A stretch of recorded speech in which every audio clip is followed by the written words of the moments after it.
pēdējo 10 gadu laikā ļoti daudz esmu strādājis ar sevi, savām veselības problēmām, ja pareizāk sakot, uzdevumiem, kā sakārtot savu fizisko ķermeni. Beigās arī garīgo pusi bija jāsakārto, savādāk viss uz riņķa gāja.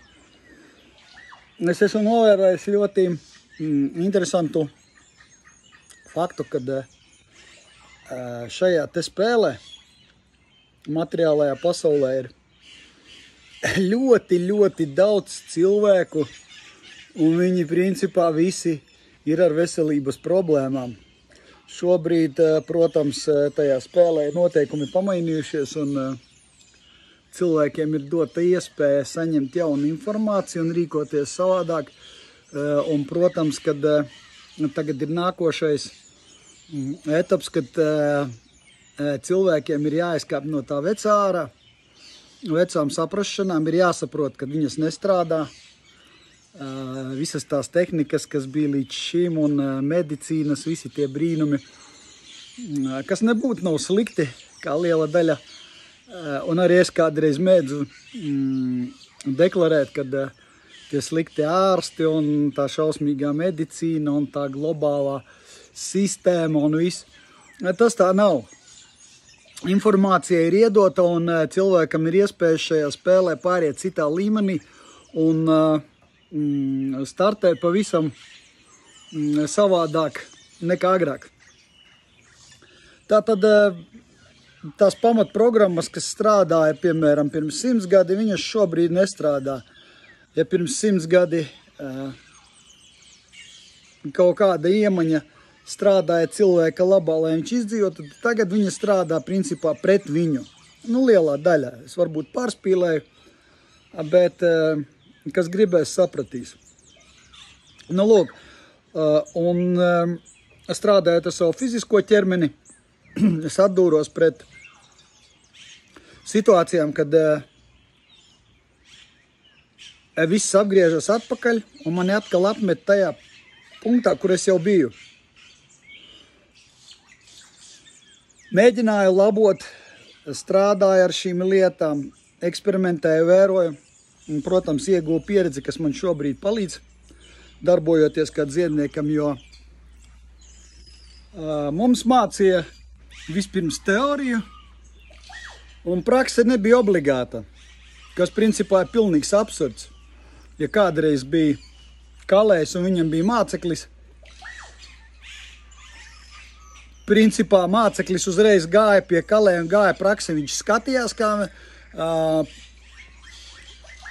meistars dara, un uzreiz praktizēja, mēģināja darīt.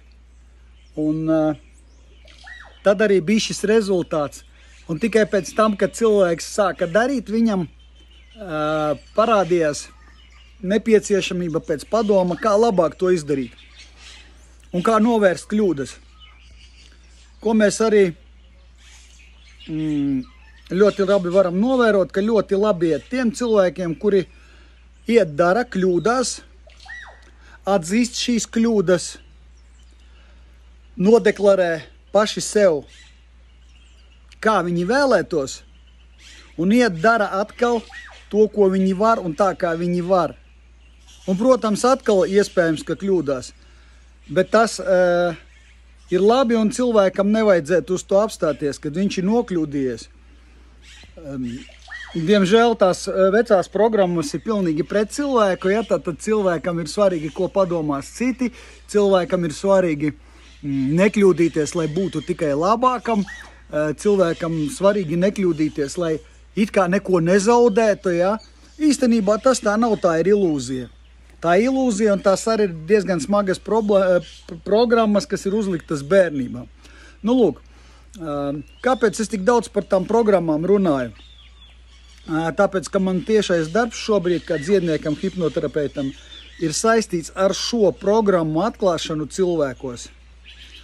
Ar hipnozes palīdzību. Ja transa stāvoklī cilvēks ir atbrīvojis savu apziņas daļu, maksimāli atbrīvojis fizisko ķermeni, un notiek darbs ar zemapziņu, kurā visas šīs programmas arī ir iekšā. Lai jūs labāk saprastu tiem, kam nav skaidrība, kas ir zemapziņas programmas un kas ir hipnoze, tad es izstāstīšu vienkārši. Piemēram, cilvēks ir iemācījies braukt ar mašīnu kādreiz. Viņam ir bijusi praktiskā pieredze un teorētiskā pieredze par to, kas jādara gadījumā, ja kāds izskrien priekšā mašīnai uz ielas. Tā tad ir jābremzē, viņš strauji bremzē. Situācijā, kad mazs bērns izliec priekšā uz ceļa, šoferim nav jādomā, viņš automātiski sekundes simtdaļā spiež uz bremzes, tāpēc, ka viņam šī programma ir ielikta. Tieši tāpat ar citām programmām, ar citām iemaņām, cilvēks izmanto viņas tekošajā dzīvē. Un kā mēs zinām, mūsu bērnībā mācīja mūsu vecāki, kurus mācīja viņu vecāki, kuri bija pārcietuši karu, briesmīgu laiku, kurā īpaši neko sev veselīgu un gudru viņi nevarēja paņemt, kā vienīgi milzīgas bailes un domu par izdzīvošanu. Tātad viņi tālāk šīs te iemaņas izmantoja savu bērnu audzināšanā. Plus vēl ļoti svarīga lieta, kur ļoti bieži saskaros ar klientiem, ka īsti nesaprot, kas tad ir ar tām sievietēm. Pēc kara tad vīriešu bija mazāk, jo viņi bija iznīcināti karos. Sievietes bija vienas, viņu bija mazāk, viņas audzināja vienas pašus bērnus. Tātad sieviete aizvietoja gan sievietes, gan vīrieša funkcijas bērnu audzināšanā. Principiāli, jebkuram loģiski domājušam cilvēkam ir skaidrs, ka sieviete nevar aizstāt vīrieti pēc būtības fiziski var, bet pēc būtības garīgi un visādā ziņā, mentālā ziņā un enerģētiskā ziņā nekādīgi nevar viņi viens otru aizvietot. Uz mirklīti, jā. Bet, ja ir jāizaudzina bērns, tad bērns, kurš aug tikai pie mammas, saņem pilnīgi pretējas programmas, ir sevišķi vīrietis. Ko mēs arī redzam šajā pasaulē? Vīrieši stāsta sievietes sliktas, sievietes stāsta vīrieši slikti. Būtībā nav ne slikti, ne labi, ne pareizi, ne nepareizi, ir vienkārši fakts, ko es minēju. Un loģiski domājuši cilvēks sapratīs, ko es runāju. Līdz ar to sievietes ir ļoti spēcīgi degradētas, viņas tālāk nevar iedot neko, jo viņas pašas nav saņēmušas. Viņas nevar iedot tālāk neko savam bērnam, kaut gan viņas cenšas darīt to, ko viņas māk, pēc tā, ko viņām mācīja, finālā iegūstot pilnīgi pretēju efektu. Tātad mēģinot audzinot bērnu tā, kā viņa saprot, viņa jau sāk pārkāpt pašus galvenos likumus. Piemēram, bērnu galīgi nevar audzināt tā, kā vispār tas ir sabiedrībā pieņemts. Bērnam var rādīt tikai un vienīgi piemēru, kā dara vecāki. Tas ir vienīgais, ko bērns normāli uztver. Un paņem sev, kas viņam šķiet loģiski, ka viņam nestāsta, viņš redz, tur ir vecāks, viņš dara tā un tā, es arī daru tā un tā. Tad, kad šis vecāks pienāk un sāk stāstīt bērnam, kā viņam pareizi darīt, vai tas ir pareizi, tas nepareizi, labi, slikti, to dari, to nedari, tajā brīdī tiek pārkāpts ļoti svarīgs likums.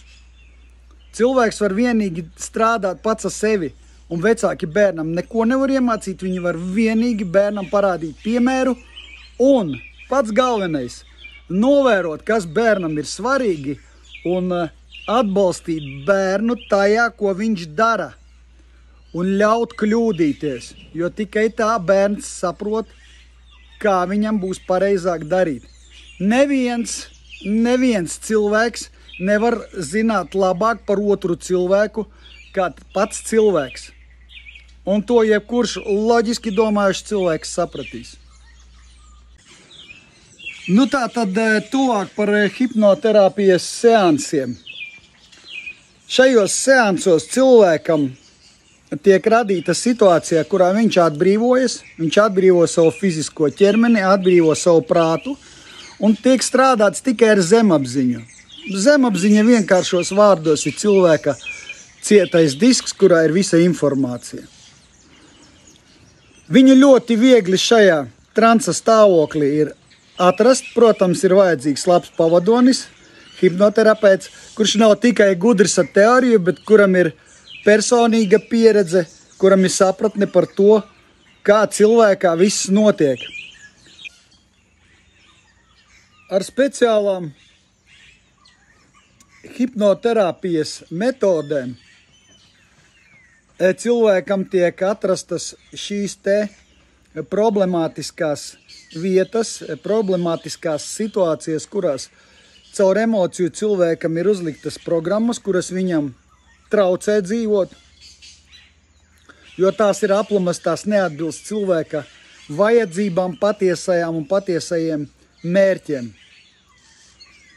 Un tiek ielikts atpakaļ tas, kas cilvēkam ir vajadzīgs. Nu, iet runa par situāciju, kādai viņai būtu jābūt, tad tās sauc par programmām, kuras strukturē cilvēku. Līdz ar to, tās ir speciālas tehnikas, tas ir hipnoterapeitu ziņā, un tagad es sīkāk par to nestāstīšu, tāpēc, ka tam nav būtiskas nozīmes. Katram tajā seansā, tajā procesā notiek viss savādāk. Katram cilvēkam nav vienādu situāciju, nav vienādu cilvēku, un tieši tas pats ir ar šiem te procesiem, kuri ir jākārto hipnoterapijas laikā. Nu, lūk, cilvēkiem ir grūti saprast, kā var tā būt, kāds sakars, piemēram, nu, man sāp gūža, ja? Man ārsti stāsta, kāds viss tur tas pasākums būs. Man tā kā tas ir saprotams, jo es tā kā zinu, kā ārstē, tikai es esmu bijis drusciņ tādā ilūzijā, kad man loģiskā domāšana ir bijusi nulles līmenī, jo es neesmu pamanījis to, kad ārstē, bet nevienu neizārstē. Un šī gadījumā neiet runa par ķirurgiem, piemēram, tie, kas gūžu nomaina. Tur ir ok viss. Runa iet par tiem terapeitiem, par tiem ģimenes ārstiem, par ento iekšējo orgānu ārstiem, kur katram orgānam ir savs ārsts, kaut gan tas ir absurds. Nav tā rezultāta. Un cilvēks ir normāli pieņēmis to, ka var kāds ārstēt, paņemt naudu un nesasniegt rezultāti ir normāli. Galvenais, lai balts halāts, lai daudz diploma aizmugurē, lai tajā brīdī, kad es izēju no kabineta, man šķiet, kad ir labi. Tad placebo efekts ir nošancējis, man ārsts ir pateicis, ka tagad viss ir ok, un es eju, jā, man tā kā ok, bet finālā man nav ok. Tāpat kā arī jautājums par ķīmiskajām vielām, saucamajiem medikamentiem, kas tiek lietoti. Cilvēkam tiek iedot ilūzija par to, ka pazūd slimība, bet īstenībā slimība nepazūd, jo viņas jau kā tādas nav, ir tikai cilvēka ķermeņa stāvoklis uz doto brīdi. Galvenokārt tas ir saistīts ar to, ka ķermenis attīra toksiskās vielas no savas iekšienes, no starpšūnu telpas, no orgāniem. Un tad, kad ķermenī tiek ievadītas spēcīgākas indes, piemēram, aspirīns, paracetanols, ķermenis pārtrauc attīrīšanos, tīri loģiski. Smadzenes dod komandu glābt situāciju, lai cilvēks neaiziet bojā. Tiek pārtraukta ķermeņa attīrīšanās, kuru var atlikt, un tiek attīrītas šīs spēcīgākās toksiskās indes, kuras var nogalināt cilvēku. Vienkārši piemērs, piemēram, deguna pilieni, lai jūs saprastu. Jūs viņus pilinat, jums uz brīdi palīdz, pēc tam atkal sākas puņķi. Problēma ir citur. Tad ir problēma divos momentos. Pirmais moments ir fiziskais stāvoklis, kāpēc tur iekšā tās vielas. Un kas tās pa vielām, kā viņas jāiztīra no turienes. Un otrs stāvoklis, kas izsauc šo te situāciju, ka cilvēks lieto kaut ko, dara kaut ko, kas viņam rada šīs te kaitīgās vielas ķermenī iekšā. Un arī rada spazmas situāciju uz nervu sistēmas pamata, kad ir stress, kas izsauc šo attīrīšanās pātrināšanu, tad ātrāku izvadīšanu, ātrāku šo toksīnu izvadīšanu. Un tas ir ļoti vienkārši. Tālāk ir cilvēka sistēmas, kuras izvada ārā šo te kaitīgo elementu. Un ir sistēmas, kas cilvēkam dod šajā ķermenī visas vajadzīgās vielas, pārstrādājot tos produktus, kas ievadās ķermenī. Atkal ļoti vienkārši. Svarīgi, lai šie elementi visi vēl veiksmīgāk izvadītos ārā. Un viss, kas jāsaprot cilvēkam. Principā tas ir ļoti vienkārši. Ja cilvēks to vēlas, to var apgūt pāris mēnešu laikā. Ko es arī nododu saviem klientiem, ne tikai dziedējot viņus, noņemot viņiem blokus, kas traucē viņiem rīkoties pareizi, noņemot šīs te stresa situācijas, ieliekot pareizu informāciju, kā viņam rīkoties tālāk. Bet arī iedodot no savas dzīves praktisku informāciju, kas viņam tālāk, kādā veidā jālieto, un obligāti cenšoties iemācīt cilvēkam saprast, kā strādā viņa ķermenis. Neiedziļinoties sīkās bioķīmiskās lietās, kas ir līdz bezgalībai sarežģītas un unikālas un pat neaptveramas. Bet izskaidrojot elementāras lietas. Tālāk cilvēks zinot šīs te lietas un dzīvojot bez šiem blokiem, kas viņam ir bijuši, ar uzinstalētu jaunu informāciju viņa zemapziņā, risina šos jautājumus elementāri. Tāpēc, ja cilvēkam ir problēmas, piemēram, vēzis ir konstatēts, kas ir pilnīgs absurds, nav nekāda vēža. Es to droši varu pateikt, ka slimību nav, ir tikai cilvēka ķermeņa stāvoklis uz doto brīdi. Kas ir vēzis? Tā ir vienkārši problēma, kura ir radusies tāpēc, ka cilvēks kaut ko dara pilnīgi aplami, nemaina neko un pastiprina šo te situāciju savā ķermenī, un ķermenī veidojas bloki, kas liek noteiktā vietā sakrāties kaut kādai enerģijai, kaut kādām vielām, kuras vienkārši vairs nespēja izvadīties. Un ķermenis viņas mēģina bloķēt ar cilmes šūnām. Ļoti vienkārši tiek uzaudzēts kaut kas virsū, lai tā viela nenogalina ķermeni.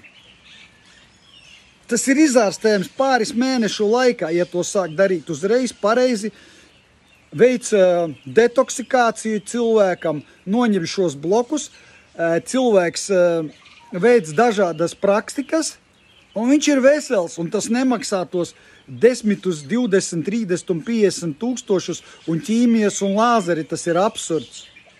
Ja cilvēki loģiski padomā, viņi saprot, un kamēr viņi nedomās loģiski, un kamēr viņiem ir vēl šis uzdevums jārisina, tikmēr viņi var iet tajā līmenī, kurā viņi ir, un risināt tās problēmas tā, kā viņi to prot. Citi to risina ar reliģiju, citi risina ar ārstu palīdzību. Mums ir dota brīva izvēle, kā darīt. Vai uzņemties atbildību uz sevi, pašam saprast, kā strādā šis unikālais ķermenis, vai nu uzvelt kādam citam atbildību, iekrītot ilūzijā, ka kāds manā vietā kaut ko izdarīs. Tas tā nenotiks. Tas ir sen pārbaudīts, un pavērojiet. Jūs redzēsiet, ka ir tā, kā es saku. Tāpēc hipnoterapiju es šobrīd redzu kā vienīgo sistēmu, kādā veidā cilvēkam var pilnīgi atrisināt problēmu. Jūs tikai iegūstat gan jaunu pieredzi, gan jaunas praktiskās zināšanas un saprašanu par savu ķermeni. Pagaidām nekādas īpašas reklāmas, mājaslapas un tā tālāk es netaisu, jo uzskatu, ka vislabākā reklāma ir labi padarīts darbs ar rezultātu un nav īpaši lielas vajadzības kārt man savus diplomus pie sienas, vilkt baltu halātu virsū. Tas iznākumu nemaina. Tas absolūti neko nedod. Tiem cilvēkiem, kam jānonāk pie manis, viņi nonāk, viņi saņem rezultātu, un es saņemu vēl vienu fantastisku pieredzi un gandarījumu par to, kas ir izdarīts.